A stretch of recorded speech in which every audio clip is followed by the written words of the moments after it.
पेट आदि के एक व्यवस्थित क्रम में परस्पर जुड़ते हैं तो शरीर रूपी ढांचे का निर्माण होता है। सामाजिक संरचना का संबंध समाज के क्रियाशील अंगों से नहीं है। जिस प्रकार शरीर के विभिन्न अंग जब व्यवस्थित ढंग से जुड़ जाते हैं, शरीर रूपी ढांचे का निर्माण होता है जिससे बाह्य रूप को स्पष्ट देखा जा सकता है, उसी प्रकार से समाज का निर्माण करने वाली इकाइयां भी क्रमबद्ध रूप से जुड़ने पर एक बाह्य ढांचे का निर्माण करती हैं, जिसे सामाजिक संरचना कहते हैं। सामाजिक संरचना का संबंध सामाजिक इकाइयों की कार्यविधि से नहीं है। नंबर 2, सामाजिक संरचना अपेक्षाकृत एक स्थायी अवधारणा है। जॉनसन का यह विचार है कि जिस सामाजिक संरचना की प्रकृति अपेक्षाकृत स्थानीय होती है, इसका मूल कारण यह है कि यदि समाज के विभिन्न अंगों में पारस्परिक संबंध अस्थायी है तो ये सामाजिक संरचना के निर्माण में अपना सहयोग परिवर्तनशील प्रवृत्ति के कारण नहीं कर सकते हैं। अंगों में परस्पर अंतर संबंधों के अभाव का अर्थ होगा अपूर्ण संरचना। इस आधार पर यह कहा जा सकता है कि संरचना स्थायी तत्वों का एक प्रतिमान है। सामाजिक संरचना अखंड इकाई नहीं है। सामाजिक संरचना ऐसी चीज नहीं है जो अपने में अखंड हो। इसका निर्माण अनेक छोटी बड़ी इकाइयों से होता है। सामाजिक संरचना का निर्माण करने वाली भी इकाइयों की भी अपनी एक एक अलग उपसंरचना होती है। उदाहरणार्थ परिवार, क्लब, चर्च, राज्य परिवार आदि की अपनी अपनी एक अलग संरचना होती है। इस प्रकार प्रत्येक संस्था की संरचना का निर्माण भी बहुत से नियमों से होता है। सामाजिक प्रतिमानों जैसे संयुक्त परिवार, जाति व्यवस्था, विवाह और नातेदारी संबंधों की भी अपनी एक पृथक संरचना होती है। इन सभी इकाइयों की उपसंरचना को मिलाकर जिस बड़ी संरचना का निर्माण होता है उसी को हम सामाजिक संरचना कहते हैं। सामाजिक संरचना अमूर्त होती है। विभिन्न समाजशास्त्रियों ने यह कहा है कि सामाजिक संरचना की एक विशेषता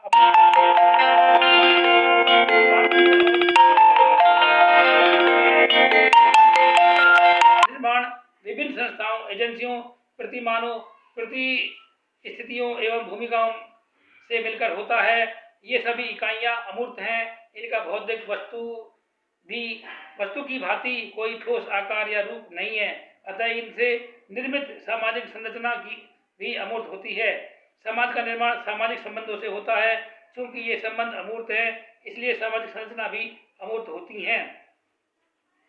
नंबर 5, सामाजिक संरचना की इकाइयों में क्रमबद्धता पाई जाती है। सामाजिक संरचना का निर्माण मात्र इकाइयों के झुंड से नहीं होता है, बल्कि उन इकाइयों का यथास्थान पर व्यवस्थित किया जाता है। क्रम के बिना संरचना का बनना संभव नहीं है। जैसे यदि शरीर के विभिन्न अंगों को काटकर एक ढेर बना दिया जाए तो उसे शरीर की संख्या नहीं दी जा सकती है। उसी प्रकार से ईंट, पत्थर, सीमेंट, बालू के ढेर को मकान की संख्या नहीं दी जा सकती है, परंतु जब शरीर के विभिन्न अंग क्रम से होते हैं तो उन्हें शरीर की संख्या दी जाती है। उसी प्रकार ईंट, पत्थर, सीमेंट, बालू क्रम से जोड़े जाते हैं तभी उसे मकान कहा जाता है। अतः हम कह सकते हैं कि सामाजिक संरचना का निर्माण तभी संभव है जब विभिन्न इकाइयां एक विशिष्ट क्रम में हों। सामाजिक संरचना में स्थानीय तत्वों का महत्व व प्रभाव। नंबर 6, हम जानते हैं कि सामाजिक संरचना का निर्माण विभिन्न तत्वों से होता है। इन तत्वों की स्थानीय विशेषताएं होती हैं। इन विशेषताओं का प्रभाव सामाजिक संरचना पर भी पड़ता है। यही कारण है कि विभिन्न समाज की सामाजिक संरचनाओं की विशेषताएं समान न होकर असमान होती हैं। दूसरे शब्दों में हम कह सकते हैं कि सामाजिक संरचना पर स्थायी आर्थिक, सामाजिक, सांस्कृतिक कारकों का भी प्रभाव पड़ता है।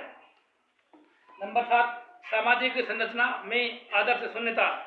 यह सोचना कि सामाजिक संरचना सदैव रहती है और उसके सभी तत्व संयुक्त होकर निरंतर कार्य करते रहते हैं, गलत है। आधुनिक युग परिवर्तन का है। इन सबके कारण सामाजिक संरचना के नए नियम, परंपराएं एवं मान्यताएं आदि निर्धारित होने लगी हैं। इससे समाज में विघटन या नियमहीनता या आदर्श शून्यता की स्थिति उत्पन्न होने लगती है। मर्टन तथा दुखों का मत है कि कई बार सामाजिक संरचना स्वयं समाज में नियमहीनता पैदा करती हैं।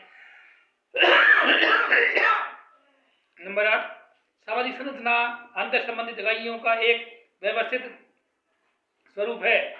सामाजिक संरचना का निर्माण करने वाली विभिन्न इकाइयां अलग अलग होते हुए भी परस्पर एक दूसरे से संबंधित होती हैं। जैसे कार का निर्माण करने वाली इकाइयां अलग अलग चीजों का निर्माण करती हैं, परंतु प्रत्येक इकाइयां एक दूसरे से अंतर संबंधित होती हैं।